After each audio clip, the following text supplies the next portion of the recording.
Hi, people of my wonderful bookworm palace. It is often so wonderful to see where you are all from. Obviously, the United Kingdom, United States, and South Africa, Australia, New Zealand, and Canada, Ireland, Scotland, and even India, Germany, Venezuela, Argentina. Oh my word, if I was 10 years younger and a lot richer, I would be traveling the world now to meet you all. Anyway, I want you to know that in spirit, I am with you wherever you are. Today, I have a couple of legitimate questions, starting off with a few for my British viewers. I shall go through all your comments because I truly wish to understand and learn. Again, I want to start my video with the protests. Well, they look more like riots to me now, but never mind. I see many in the media are blaming the new Prime Minister, and yes, I saw his semi-lackluster speech and listened to him wanting to build 1 million or something like that houses, wanting to send large numbers of those who originally came to England illegally to the countryside once they are processed, etc., etc. So yes, I can understand people's reaction to him, but I believe he is in yet another emergency meeting today. From my side, and for no other reason than purely to restore calm and have time to think things over, I think, or I feel, that all illegals should be turned away or repatriated straight away, not even allowed to go past stop or go, at least for the next few weeks.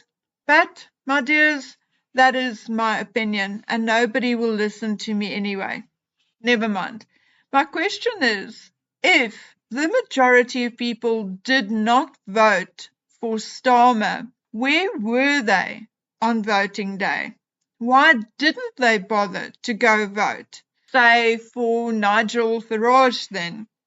My second question is, if it is so obvious that Keir Starmer cannot or will not handle the current situation for whatever reason, then why doesn't the King dissolve Parliament so that a new one can be chosen who will address the cause and not the result or then the fallout?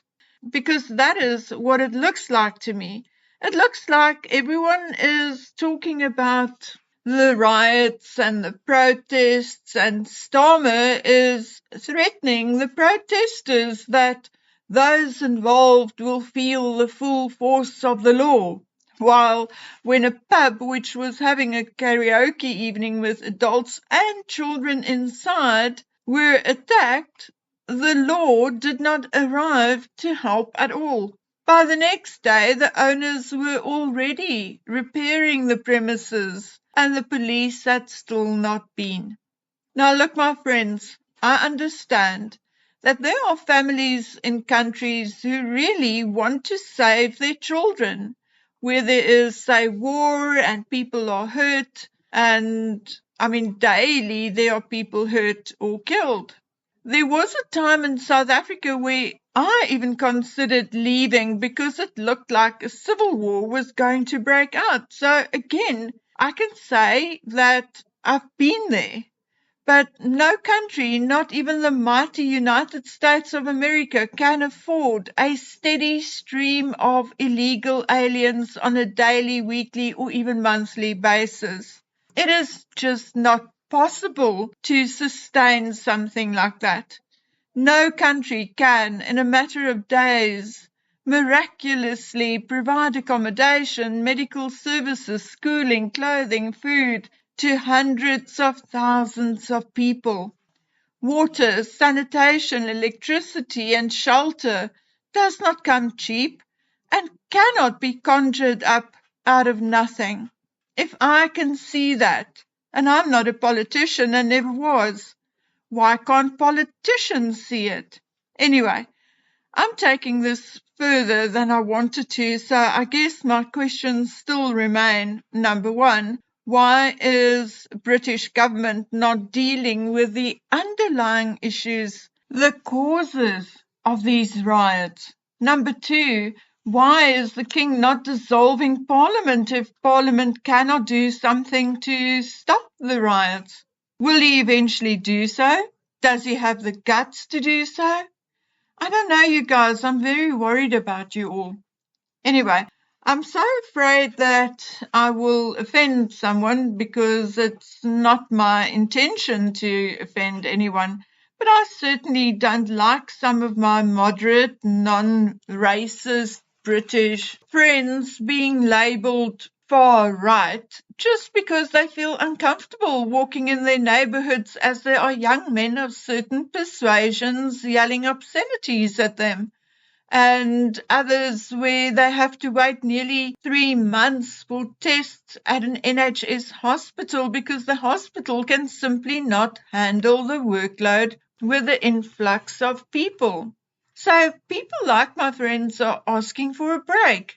Give us time to catch up, build a new hospital wing, get more staff, for instance. Now, how the heck is that far right?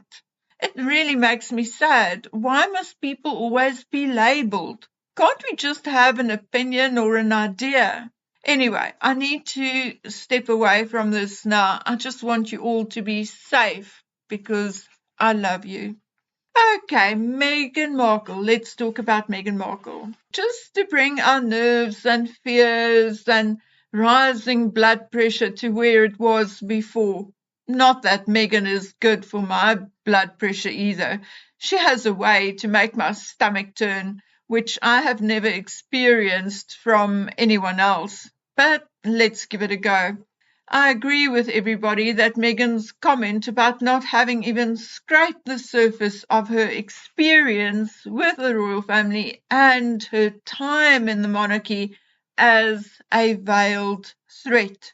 Of course it is. That is how she rolls.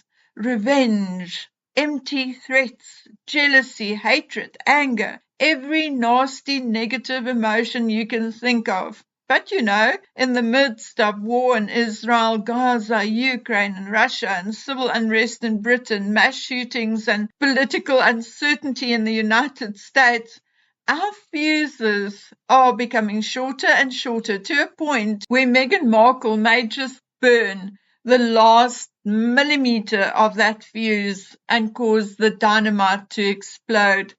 I have never come across anyone who is so up her own arse that she cannot see danger approaching. And now please, don't go reporting me for hate speech and threats. I mean it metaphorically. Meghan Markle, through her own actions, own words, and own behaviour, is in fact destroying her own life, her own potential. And that, my dears, is the danger facing her. And yet she seems 100% unaware or blind to it. Now, with this threat aimed at the royal family, Britain, and the monarchy, she will once again ignite a stick of dynamite because there is a good reason why it is said those who live in glass houses shouldn't throw the first stone or play with matches if you are holding a stick of dynamite. But Meghan does not seem to think that far. She just steamrollers ahead. Whether she's caught out in a lie or worse, she just carries on. Does she not notice or does she just not care? I don't know. Anyway, by threatening the institution, she is placing the target back on herself because Meghan was no angel while she was still part of the core family. Shall we remind her that although we know about some incidents of her rude and or entitled behavior, it is also obvious that we do not know it all, likely not even half of it, because some stories were just made to disappear. Remember? Well, here is a short reminder of what we do know, or at least of what we have been told. I'm told by a reliable source that the tour of Australia was indeed the focus of Buckingham Palace's bullying probe. There were allegations made of rows with staff, her own staff, and those at Admiralty House. At one point, Meghan is claimed to have lost her temper with an assistant and a hot drink was thrown. Now, the next story, I personally believe 100% because it was told by more than one person and confirmed by more than one reporter on the scene. This happened at the Suva market in Fiji. They saw Meghan turn to and hiss at a member of her entourage. She was clearly incandescent with rage and demanded to leave. Later, the same female was sitting in an official vehicle with tears streaming down her face. I'm sorry, you guys. I get distracted from time to time because my next door neighbor still has an obsession with taking phone calls in front of my bedroom window. And I have asked him to move away, but he reckons he can do what he wants in his own backyard. Although his backyard's larger than mine, so, I mean, he can go stand on the opposite end of his yard, but he loves to stand right here. What his obsession is, I don't know. Don't know whether he's a sicko or he's just trying to irritate the living daylights out of me. But I need to continue because I have other appointments in the afternoon.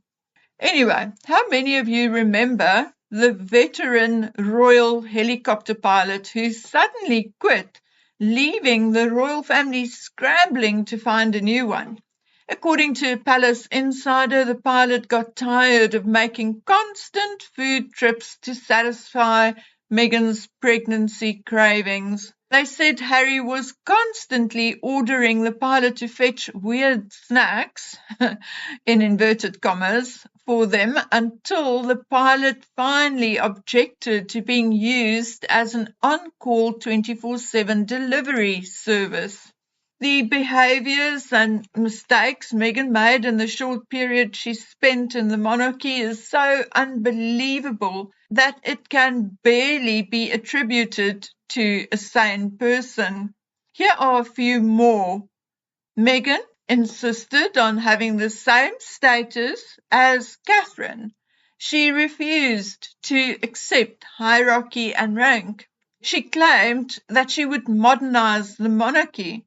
Like Princess Anne said, why reinvent the wheel? Meghan treated her royal status like it was low-grade Hollywood status.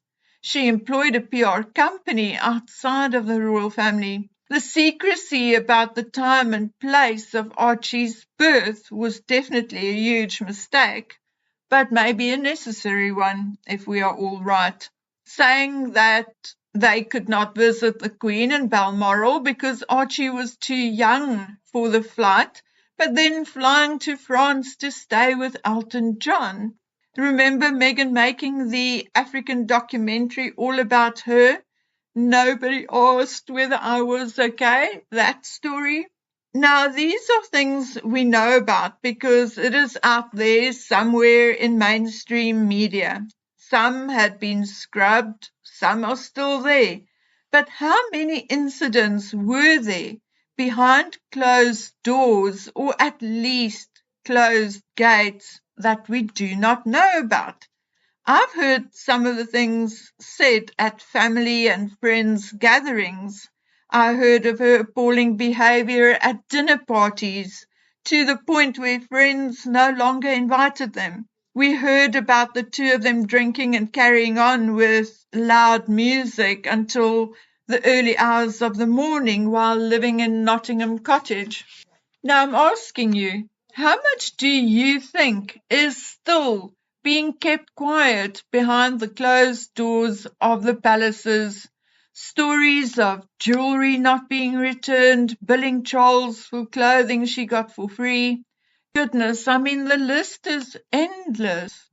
Has Meghan Markle not stopped once to think, oh, if I continue to threaten the royal family, they may get really fed up one day and allow staff and courtiers to spill everything? Hasn't she thought of that?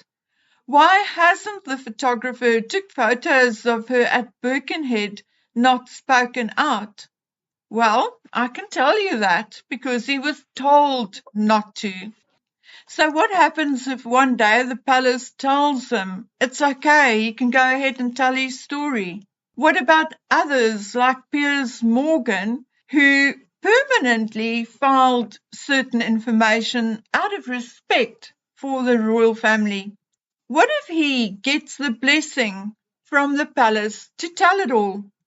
You see, that is Meghan Markle's problem. She thinks she is the only one with the power to threaten and manipulate.